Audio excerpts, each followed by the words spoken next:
Specifically गेलं कुठे? Okay. So याच्यामध्ये specifically descend the broad area into sub area. Broad area म्हणजे आता क्लिअर पहिल्यांदा आपल्याला आयडिया आली होती रिसर्चची, आणि रिसर्चमध्ये आपण असं ठरवलं की या विषयावर रिसर्च करायचा आहे.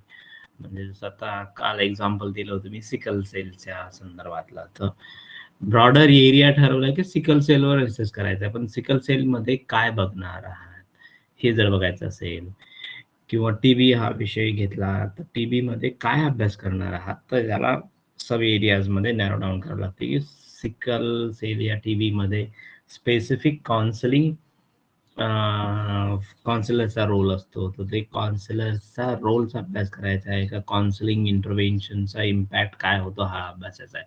म्हणजे ब्रॉडर एरियाला तुम्ही नॅरो डाऊन करता ऑन द स्पेसिफिक एरियाज, तर त्याला ते सब एरियाज किंवा स्पेसिफिकेशन. आणि वर जो मुद्दा होता तो मला वाटते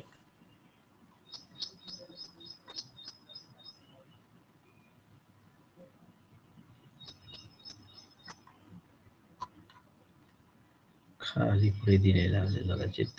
स्पेसिफिकेशन त्याचं करणं सब्जेक्टचं, लार्जर पॉप्युलेशन किंवा लार्जर टॉपिक्सचा ब्रॉड एरिया हा अगेन तुमच्या स्टडीजला दिशा देणारा आहे का नाही आहे, म्हणून परत ते तुम्हाला डिसाईड करावं लागतं, आणि तुम्हाला narrow down on the specific components, specific phenomenas त्यातले तुम्हाला घ्यावे लागतात, आणि त्यातनं मग तुम्हाला रिसर्च प्रक्रियेकडे पुढे जावं लागतं.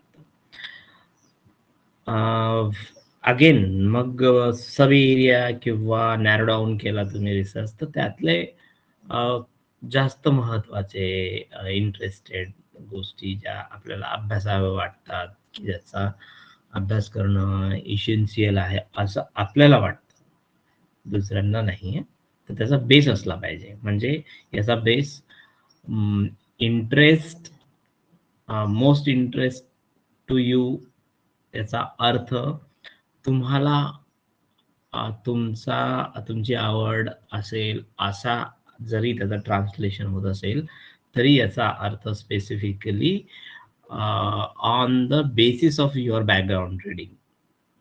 सो तुमचं बॅकग्राऊंड रीडिंगचा जो बेस पक्का असेल आणि तुम्ही त्यातनं तुमचा इंटरेस्ट ड्रॉ केला असेल, दॅन तुमच्या स्पेसिफिक इंटरेस्टवर 10 तुम्ही गोष्टी समोर मांडल्या, आणि त्यातनं मोस्ट कुठल्या आहेत, मोस्ट इंटरेस्टेड कुठल्या आहेत ते बघणं.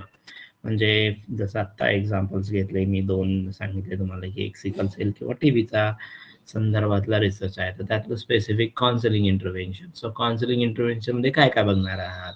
सो काउन्सिलिंग इंटरव्हेन्शन मध्ये ट्रीटमेंट बघणार आहात, काउन्सिलिंग इंटरव्हेन्शन मध्ये न्यूट्रिशन बघणार आहात, काउन्सिलिंग इंटरव्हेन्शन मध्ये how to reduce stress among the TB और टीबी पेशंट और सिकल सेल पेशंट. सो कुठले आस्पेक्ट्स तुम्ही त्याच्यामध्ये कव्हर करणार आहात ते याच्यामध्ये ठरवणं. Then raise research question. मला वाटते हे रिसर्च क्वेश्चन वगैरे आपण झालं होतं, हा भाग सगळा संपला होता. रिसर्च क्वेश्चन नंतर आपण हायपोथिसिस असेसमेंट कसं करायचं, फॉर्म्युलेशन कसं करायचं, रिसर्च क्वेश्चनला how we need to convert the statement of research क्वेश्चनचं स्टेटमेंट कसं कन्वर्ट करून त्याला ऑब्जेक्टिव्ह फॉर्ममध्ये कसं बनवायचं, इथपर्यंत हे आपण काल चर्चा केली होती. आणि हे डबल चेक वगैरे, म्हणजे असेसमेंट ऑब्जेक्टिव्ह जेव्हा डिफाईन केला जातो, तो असेस करायला पाहिजे की तो ऑब्जेक्टिव्ह इज स्मार्ट ऑब्जेक्टिव्ह आहे का नाही आहे. स्मार्ट म्हणजे स्पेसिफिक, टँजिबल, म्हणजे मोजता येण्यासारखा आहे का नाही आहे तो ऑब्जेक्टिव्ह, ते मेजरमेंट करण्यासारखा आहे का नाही आहे.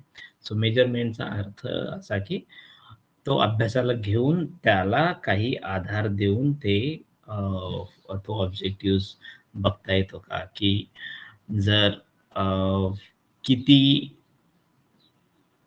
किती लोकांमध्ये सिकल सेलचं किंवा टीबीचं प्रमाण आहे यवतमाळ शहरातल्या, असा जर ऑब्जेक्टिव्ह घेतला आपण, तो तुम्हाला अभ्यासायचा आहे, की how many affected people of sickle cell disease in Yavatmal, असा जर तुम्ही ऑब्जेक्टिव्ह जर डिफाईन केला, तर त्याचा असेसमेंट तुम्हाला शक्य आहे का? तुम्ही कसं पोहोचणार तेवढ्या लोकांपर्यंत, तेवढा क्वांटम कसा? ते सगळ्या गोष्टी तुम्हाला हे डबल चेक जो भाग आहे तो, सो फिजिबिलिटी त्या ऑब्जेक्टिव्हजमध्ये त्या गोष्ट मेन्शन आहे का? ती तुम्हाला सहज साध्य करता येऊ शकतं का? सहज साध्य याचा अर्थ सोपा, टाईम वाचवणारा, पैसा वाचवणारा असं होत नाही. Okay. So, so far we have focused on the basis of your study, the research problem, but every study in social sciences has a second element, the study population from whom the required population to find answer to your research questions is obtained. तर तुमच्या संशोधनाच्या संदर्भातला तुम्ही संदर्भातले research questions जर व्यवस्थित formulate केले, study population define केलं, तर तुम्हाला अगेन रिसर्च क्वेश्चन डिफाईन करायला आणि त्याचे आन्सर शोधायला सोपं जातं.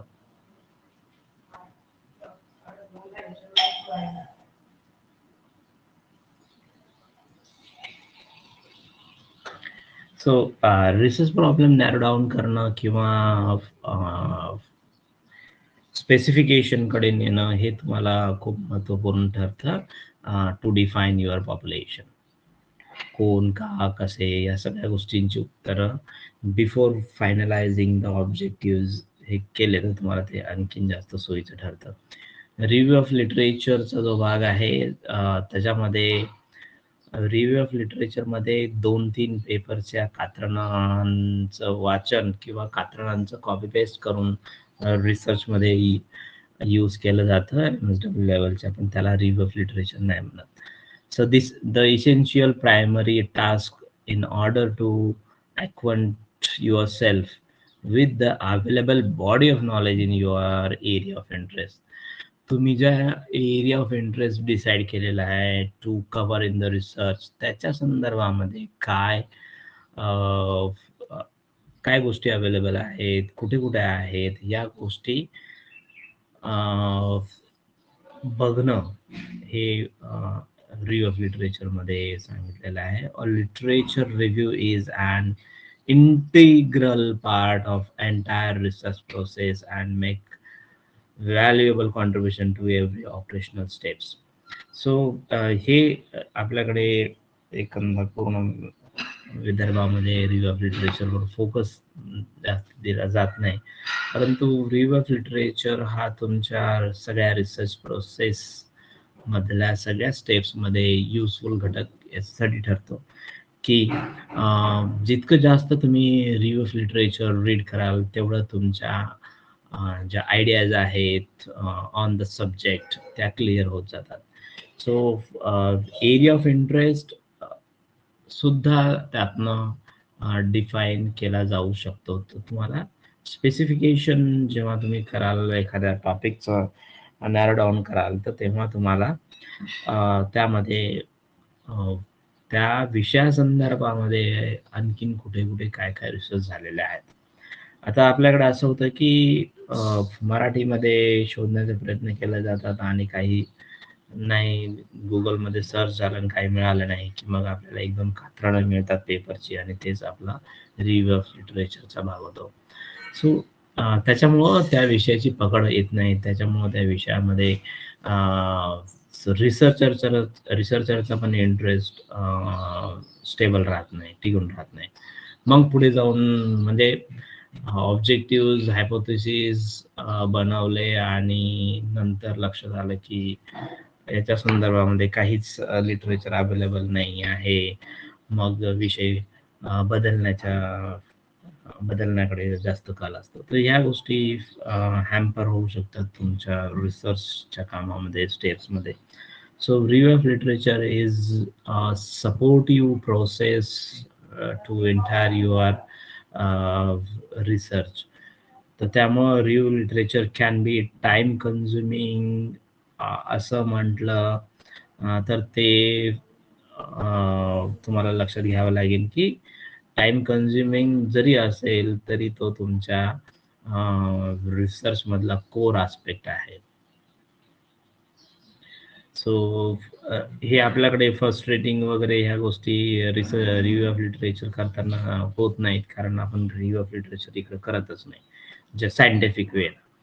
ते जे एखाद्या विषयासंदर्भातलं कात्रण, न्यूजपेपरचं कात्रण आणि त्यातला मॅटर ॲज इट इज घेऊन त्याच्या खाली त्या पेपरचं नाव देऊन त्याला रिव्ह्यू ऑफ लिटरेचर नाही म्हणत. रिव्ह्यू ऑफ लिटरेचरची एक प्रोसेस असते आणि रिपोर्ट्स, जे जर्नल्स, या सगळ्या गोष्टी. जर्नल्स या वर्षीपासून आता नवीन जे आहेत जर्नल्स आतापर्यंत कोणी यूज केलेले नाही आहे त्याच्यामध्ये, तर ते यावेळेसपासून जर्नल्स वगैरे आपल्याकडे ऑनलाईन जर्नल्स खूप सारे आहेत जे तुम्हाला सहज ॲक्सेस करता येऊ शकतात. त्या जर्नल्सचा कोणी रेफरन्स घेत नाही रिव्ह्यू ऑफ लिटरेचरमध्ये. सो रूरल डेव्हलपमेंट वर हिंदीमध्ये आहे, योजना मराठीमध्ये आहे. योजना एक मासिक आहे गव्हर्नमेंट ऑफ महाराष्ट्राचं, सॉरी गव्हर्नमेंट ऑफ इंडियाचं आहे. ते हिंदीमध्ये आहे, इंग्लिशमध्ये आहे आणि मराठीमध्ये पण आहे. सो यामध्ये अनेक वेगवेगळ्या subjects related articles, research papers येतात. तर त्याचा संदर्भ मी तरी अजून तरी कुठल्या रिसर्चमध्ये या 5-6 वर्षामध्ये पाहिलेला नाही आहे. So it's functions are being clarity. आता या रिव्ह्यू ऑफ लिटरेचरनी काय होतं? So bring clarity and focus on your research problems. तुम्ही जो रिसर्च प्रॉब्लेम्स आयडेंटिफाय केला आहे टू स्टडी, तर त्याच्या क्लॅरिटी आणि फोकससाठी रिव्ह्यू ऑफ लिटरेचर खूप इम्पॉर्टंट आस्पेक्ट ठरतो. Improve methodology. जर तुमच्या रिसर्च मधली क्लॅरिटी आणि फोकस तुम्हाला क्लिअर असेल तर तुम्हाला कुठली मेथडॉलॉजी यूज करायची तुमच्या रिसर्च मध्ये, तर ते दिलेलं असतं, ते क्लिअर होतं. आता याचा आणि पहिल्या गोष्टीचा काय संबंध आहे? To bring clarity and focus on your research problem, and second aspect जो आहे इम्प्रूव्हिंग मेथडॉलॉजी. सो मेथडॉलॉजी सुधारणं किंवा ती व्यवस्थित सायंटिफिकली वापरणं याचा तुमच्या रिसर्च प्रॉब्लेमशी आणि तुमच्या रिसर्च प्रॉब्लेमच्या तुमच्या स्वतःच्या क्लॅरिफिकेशनची खूप महत्त्व असतं याच्यासाठी, की कोणता विषय आहे, काय आहे, कोणत्या आस्पेक्ट अभ्यासणार आहात याच्यावर मेथडॉलॉजी कुठली वापरायची ते डिपेंड ठरतं. उदाहरणार्थ, जर तुम्ही तुमचा रिसर्च स्टडी, आता जसं मी एक्झाम्पल दिलं टीबी पेशंट संदर्भातला जर आहे, तर त्याच्यामध्ये काही तुम्हाला अर्बन सेक्टर घेणार आहात का रुरल सेक्टर घेणार आहात, स्पेसिफिक एज ग्रुप घेणार आहात की स्पेसिफिक इयर्स ऑफ ट्रीटमेंट घेतलेले पेशंट घेणार आहात, किंवा मग त्याच्यामध्ये काही कॅटेगरीज येतात जसं कॅट 1, कॅट 2, हे कॅटेगरीज तुम्हाला टीबी पेशंट्समध्ये दिसतील. तर त्याच्यातल्या कुठल्या कॅटेगरीजमध्ये म्हणजे कुठल्या बाबींवर तुमची रिसर्च फोकस असणार आहे? आता जर हे यातले 2-3 घटक घेतले तर मग तुम्हाला मेथडॉलॉजीमध्ये कुठली सॅम्पलिंग यूज करायची आहे? सिंपल रॅन्डम यूज करायचं आहे का मल्टी स्टेज सॅम्पलिंग यूज करायची आहे? सो मल्टी स्टेजमध्ये मग तुम्ही जर 5 वर्ष स्पेसिफिक याची टीबी पेशंटची ट्रीटमेंट, टीबी आजारांवरची ट्रीटमेंट घेणाऱ्या 5 वर्ष झालेल्या रुग्णांचा अभ्यास करत आहे, त्यातल्या त्यात स्पेसिफिकली 18 to 25 या एज ग्रुपमध्ये करतात, तर तुम्हाला इथे मल्टी स्टेज सॅम्पलिंग यूज करावं लागतं. कारण इथे स्टेजेस जे आहेत, तर पहिला स्टेज आहे 5 years वर तुम्ही ते क्लोज केलेलं आहे. दॅन सेकंड जो आहे म्हणजे criteria you are putting inclusion and exclusion and inclusion criteria for selecting sample size. तर मग ती तो मेथोलॉजिकल पार्ट आहे. आणि जर जितका तुमचा रिव्ह्यू ऑफ लिटरेचर चांगला असेल तर तेवढं तुमच्या रिसर्चमध्ये तुम्हाला स्वतःला क्लॅरिटी येईल आणि त्या क्लॅरिटीच्या आधारावर तुम्हाला मेथोलॉजिकल पाया बसवता येतो. मेथोलॉजिकल पाया कुणी एखाद्याने काय वापरलं आणि आपण तशाच तसं कॉपी पेस्ट करणं हे पद्धती आणि ह्या सराव इकडं आहे.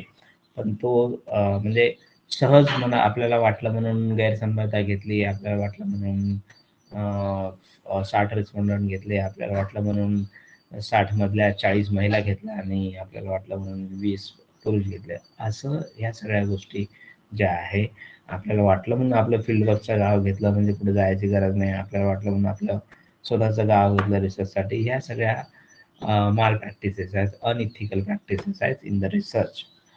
सो इथिकल प्रॅक्टिसेस त्याच्यामध्ये असं म्हणता येईल आपल्याला की every step should be followed in a scientific वे.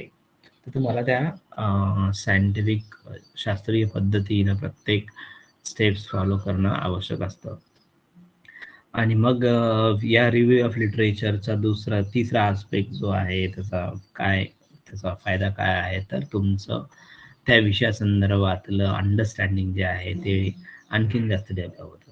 म्हणजे सुरुवात जी तुमची रिसर्च करण्याच्या टॉपिकवरनं झाली होती ती प्रायमरी लेवल ऑफ अंडरस्टँडिंग होती. आणि when you are going to study more literature, त्याचा रिव्ह्यू करायला लागाल, तर मग तुमचं जे अंडरस्टँडिंग आहे ते ब्रॉडर लेवलवर जातं. उदाहरण जर याचं बघायचं असेल तर लिव्हिंग रिलेशनशिप हा जो कल्चर आपल्याकडे आलेला आहे, सो याचा सुरुवातीला लिव्हिंग रिलेशनशिप आणि सरोगसी या दोन्ही गोष्टी 2008-9 मध्ये म्हणजे इथून तुम्ही घ्या ऑलमोस्ट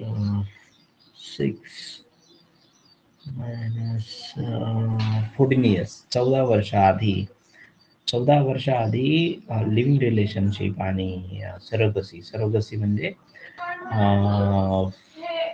मातृत्व उधारी किंवा भाड्याने घेणं.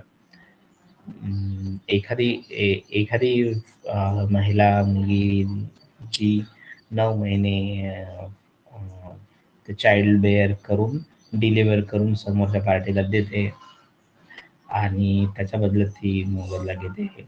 सो हे सरोगसीचा प्रकार आहे. आणि असे प्रकार मेट्रो सिटीज मध्ये किंवा पुणे मुंबई या मेट्रोपॉलिटन सिटीज मध्येच होतात अशी समज अनेक लोकांची होती. परंतु याच्यावर जर काही रिसर्च झालेले स्टडी जर गेले तर ते लक्षात येतं की अमरावती, यवतमाळच्या आजूबाजूला किंवा औरंगाबादच्या खेडेगावांमध्ये सुद्धा सरोगसीचे अनेक केसेसचे उदाहरणं पाहायला मिळतात. तर हे कधी होणार? So when you are starting thoroughly reviewing the literature, जर तुम्ही लिटरेचर जास्तीत जास्त वाचायला लागाल, रिव्ह्यू करायला लागाल, तेव्हा होईल. कॉन्टेक्स्च्युअल फाइंडिंग्स जो भाग आहे तो आपल्या विषयासंदर्भात असलेल्या काही ठळक फाइंडिंग्स एखाद्या रिसर्चमध्ये असतील तर त्याच्यावरनं सुद्धा आपल्याला आपल्या रिसर्चमध्ये आपण जो रिसर्च घेणार आहोत त्या रिसर्चमध्ये युजफुल ठरतं. म्हणजे आपल्या टॉपिकशी रिलेटेड आपण वेगवेगळ्या reports, articles, research papers, journals या सगळ्या याच्यामध्ये आपल्या टॉपिकशी रिलेटेड सगळ्या रिव्ह्यूज करायला लागलो तर त्यातल्या काही मेजर फाइंडिंग सुद्धा आपल्याला युजफुल ठरू शकतात to bring more focus on your research. So हे आता सांगितलेल्या गोष्टी तुम्हाला इथे खाली दिलेल्या आहेत.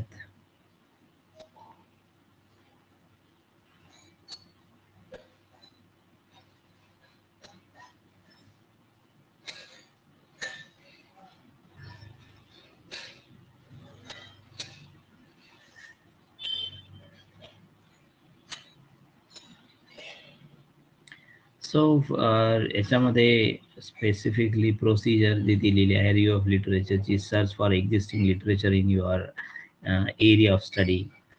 तर तुमचा जो एरिया ऑफ स्टडी आहे त्याच्या संदर्भात एक्झिस्टिंग लिटरेचर काय आहे ते शोधणे.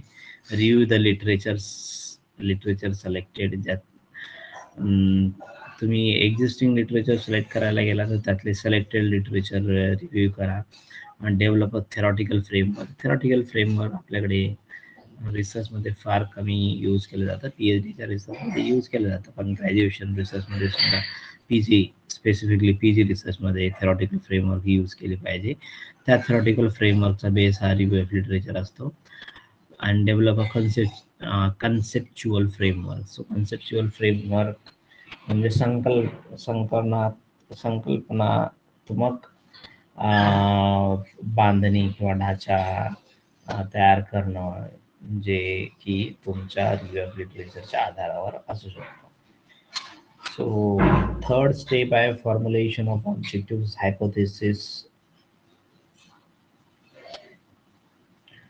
So objectives are the goal of you set to attain in your study. तुम्ही जो काही गोल ठरवलेला आहे, ध्येय ठरवलेला आहे, ते साध्य करण्याचा भाग म्हणजे ते साध्य करणं किंवा डिफाईन करण्याचा भाग म्हणजे objective. They inform a reader what you want to attain through the study. म्हणजे जे वाचक आहेत त्यांना तुम्ही सांगू इच्छिताय की तुम्ही या स्टडीमध्ये काय बघू इच्छिताय, काय अभ्यास इच्छित आहे. आणि it is extremely important to word them clearly and specifically. So objective हा खूप महत्त्वपूर्ण भाग असतो अभ्यासामधला, रिसर्च स्टडीमधला. म्हणून त्याच्यामध्ये क्लॅरिटी आणि स्पेसिफिकेशन असणं खूप गरजेचं आहे. म्हणजे काही रिसर्च बघितले की आताही झालेले काही रिसर्च पाहिले, त्याच्यामुळे ऑब्जेक्टिव्हमध्ये काय अभ्यासणार आहात ते क्लिअर नसतं, स्पेसिफिक नसतं. तर त्याच्यामुळं ते ऑब्जेक्टिव्ह तुमचा स्टडी आस्पेक्ट क्लिअर करत नाही. सो हे ऑब्जेक्टिव्ह आपल्याला आपण आतापर्यंत यूज नाही करत आहे. मेन ऑब्जेक्टिव्ह, सब ऑब्जेक्टिव्ह काय असतात त्याच्यामध्ये.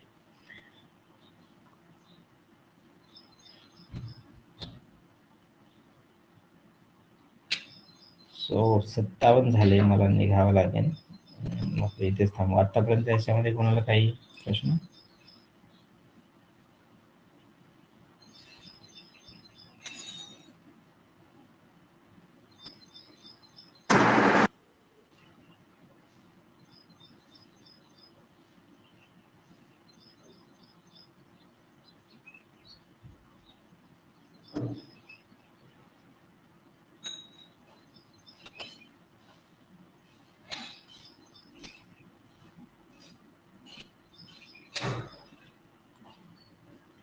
कोणाला काही आतापर्यंत याच्यामध्ये काही डाऊट, काही प्रश्न असेल तर एक 5 मिनिटं, 2 मिनिटं आहेत ॲक्च्युली, मला 8 वाजता निघायचं आहे. बोला, नसेल तर आपण थांबू इथे.